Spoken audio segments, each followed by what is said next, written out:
Hi guys, how are you? How is everything? Are you taking care of yourself? I hope you are. My name is Rose. I'm from Intentional Living, and especially I want to thank people who have subscribed to this channel. Thank you so much for the ones who are sharing my videos. Asanteni sana. May God bless you. May God bless you so much. This is a journey and has just begun. So today I want to show you guys how easy it is to make a bread. It is so easy, you guys. When you get to know this concept, I'm telling you, you're never going to be buying bread from anywhere else. I am telling you, the one at home, you can improvise. You can actually cook it with, fruits. You can cook it with sweeteners and all those things that you want to put in your bread and has been missing in the bread that you buy in the shops. You can actually do that at home. So I want you to follow on the steps and go also challenge yourself to go and try at home. And once you perfect it, I am telling you, you will not be buying bread from anywhere else. Can we do this? Yes, let's do it. So guys, this is what you need for your bread. We are making it as simple as possible so that we can encourage everyone who wants to do this at home. This is milk. It is warm milk, just 500 ml of that, and then you add a little water. There are people who add eggs at this point, but I don't like eggs in my bread, so I'll just use milk and water. And then of course you need your yeast. I don't know whether my camera can capture that. That is yeast, and you need 2.5 teaspoons of yeast, dry yeast of course. Okay, and then of course you need unsalted butter. You can melt it in your microwave or in hot water, and you see that is liquid. Unsalted butter, and preferably you can use of course the one that is warmed. That is going to work great for you. Put it in there, empty every content of course.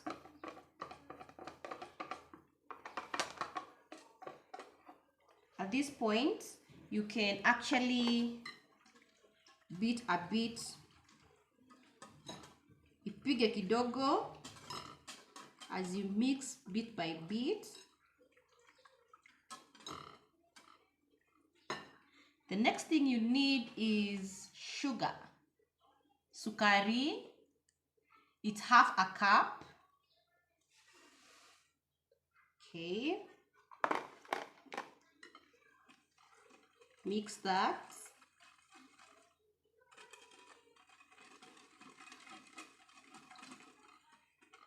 You need a pinch of salt. This is salt, just a pinch of salt. You don't need a lot in your bread.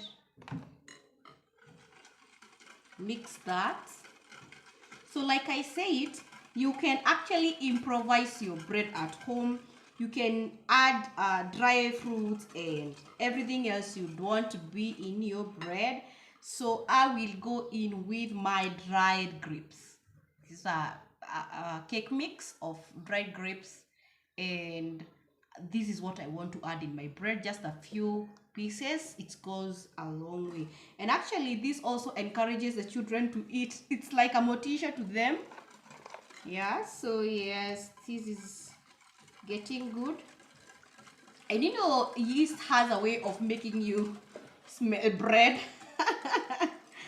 Yeah, so look at that.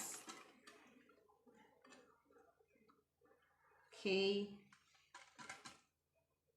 you want the blue band to mix with the yeast, and people put eggs also at this point. I will not put eggs on mine because I don't want eggs. I don't want my bread to smell eggs, so actually I'll leave it at that. And then I will shift. Is it shift or sifting? I will sift 2 and 3/4 cups of flour. all-purpose flour. It's good to sift it because sometimes you have some foreign objects in there, so you need to sift your flour. Be patient with it. Also, when you do this exercise, it helps you actually create airspace, which is very important. Gotta be patient with this. Trust the process. Trust the process, because we are not skipping any processes here. We can't skip any. Let's just be patient.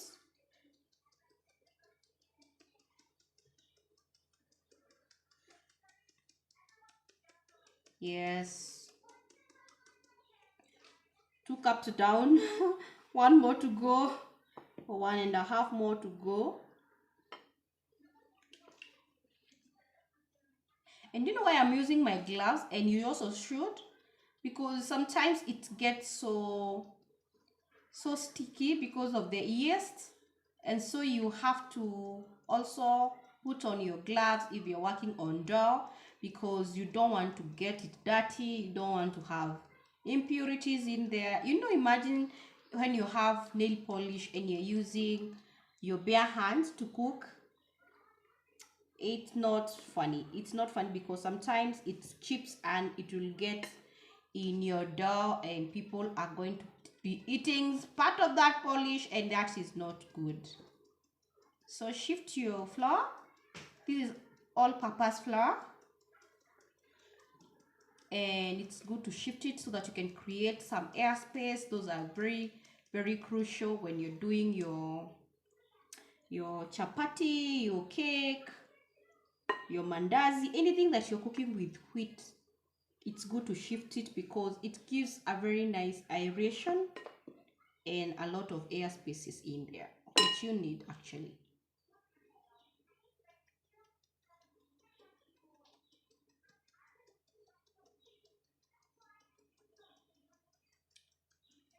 Patience, guys, because it's all worth it.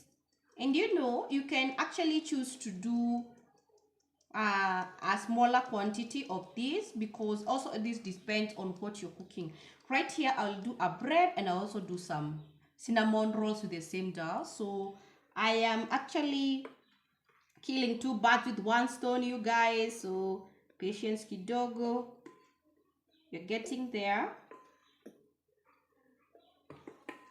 I'll leave some in the bowl because I want to also put some on my working area as I try to work with the dough.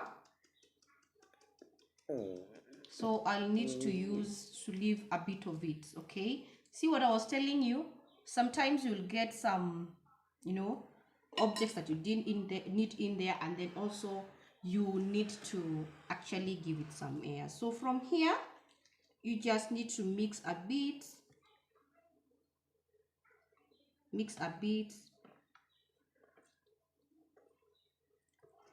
until the flour or the dough is ugly, and then you can spread it on your work table. And yeah, this is important because also you don't want to get too soggy.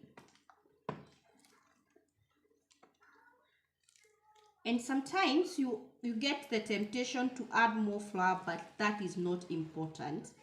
When you work through this dough, it will actually hold.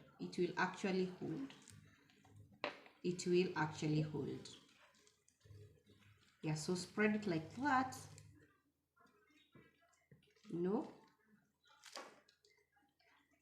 Yeah, it is a continuous process. We are working on it. Yeah, let's do this. So at this point I'll start working on the dough with my hands, just a bit. just a bit, and then I will transfer this dough to my work table. Okay,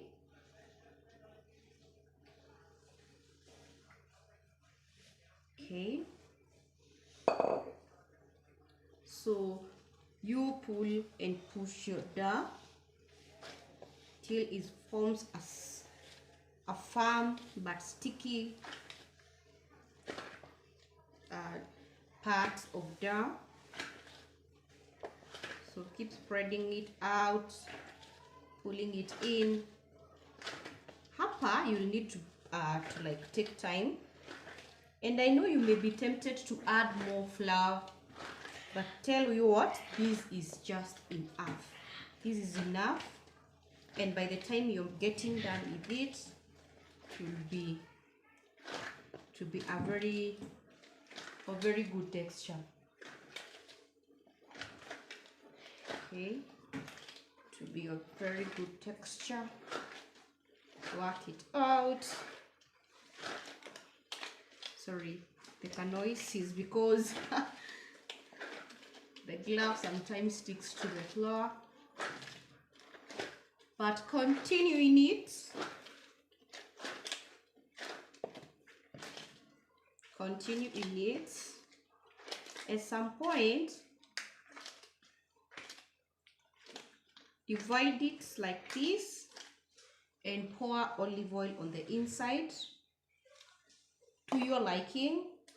And if you don't like olive oil, you can use any other oil, but I prefer olive oil.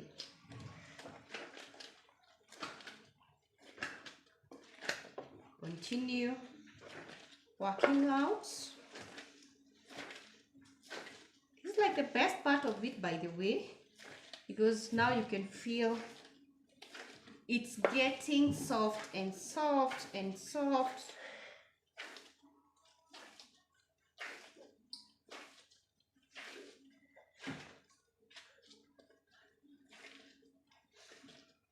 Yeah, patience, guys. You know, these things need it. This is art, and you know how much art needs patience, and you may not perfect it at your first time, but I'm sure the second, the third time, you are going to be okay. So do you imagine this dough will be enough for my bread? I actually can make 2 and some cinnamon rolls for the children, and yeah, just this is enough. So can you see how it looks? It's actually with a very nice texture. I don't know whether my camera can capture that, but I'll just do this for a few more minutes and then we are done with it. Work out that, work it inside out like that, and then also hold the edges and then repeat the process. That's how to do it. That way you make sure that it's actually forming. Okay. Okay, that is it. So actually I will just oil my bowl. This is where I'll store it, so that because I want it to raise or to rise, whichever you may call it. So see, I'll just, you know, make a nice ball like that.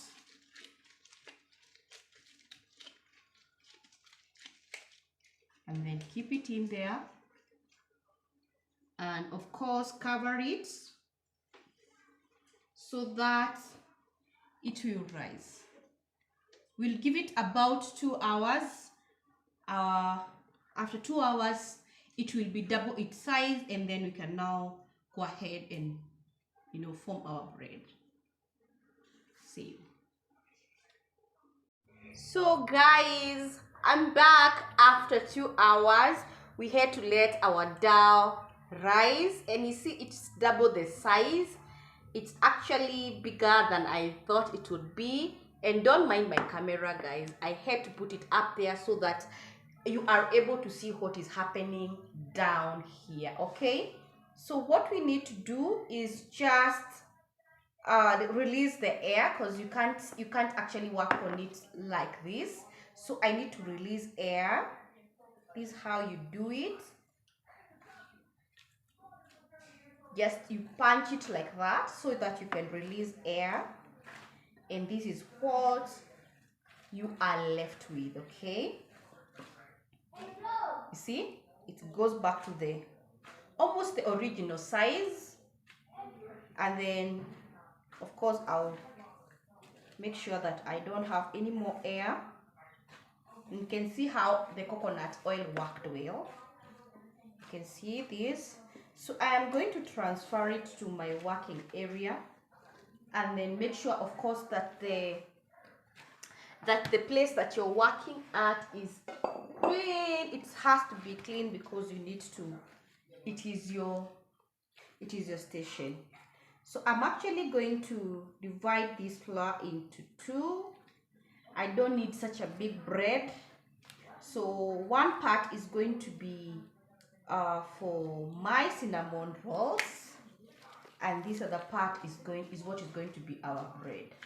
Okay, so we actually, the intention of the video was to tell you that it's not a must to have an oven so that you can cook your bread. You can cook it in any other place that you have.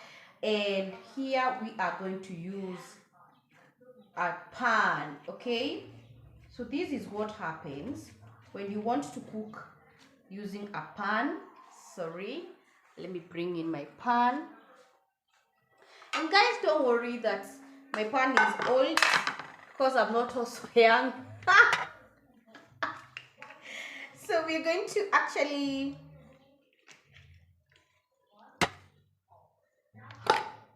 to apply a bit of olive oil.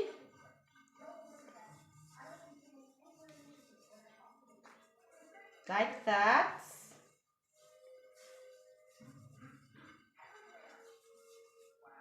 You see the way it looks?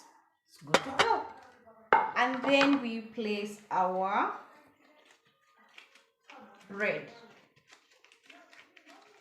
See the use of gloves, it also makes the dough smooth. So we are going to place it here and let it take the shape of the pan. Can you see, guys? Is it visible from there? So this is how you're going to do it. I'm trying to tell you that you don't need to buy bread all the time that you have to eat bread. You can actually try and do it at home. It's easy, but you need to be patient. You need to be patient because it takes some time for it to actually become bread. But I don't know if it's just me, or do you love home cooked food? I actually even do my own pizza. Yes, it's not perfect because of course I'm not trained in that, but I love it. I love it at home. I love it at home. So you're going to leave it like this. So you need to extend that area, that part, so that you can make not a perfect circle, but a circle shape. A circle shape. Don't be afraid. You can actually bring it out as a square or a triangle. After all, ni nyinyi mnakula, si ndio? So I first move this, but I don't contaminate it. And then I'll use my cling foil to cover this as I let it sit in for another 20 minutes.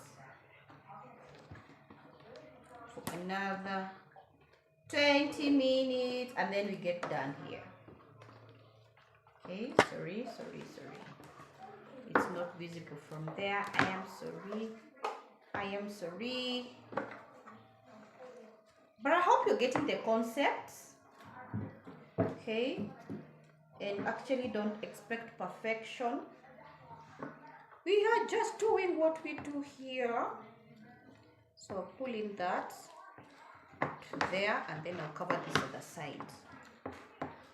It's just for 20 minutes, and then yeah, and then I'll let it actually rise, and then we can cook it again. And this time we are using our pan. I'm not going to bake. The only thing I'm going to bake is the cinnamon rolls. Yeah, because I had promised my kids that we are doing cinnamon rolls today, so I still have to do it. So this is the way it's going to be. We have covered it, and we are going to just put it right here and wait for it to rise. Okay, and yeah, we go to the next thing, which is the cinnamon roll. Yeah, so this is how it turns out after 25 minutes. See, it has doubled in size. So I have preheated my oven. I'm just going to put it in, and then we're going to see how it comes out. Okay, see that? Here's how the one at the pan looks like. It's almost double the size. Can you see that? So we're still going to put it on fire for about 15 minutes, and then we'll come back with the result. See it?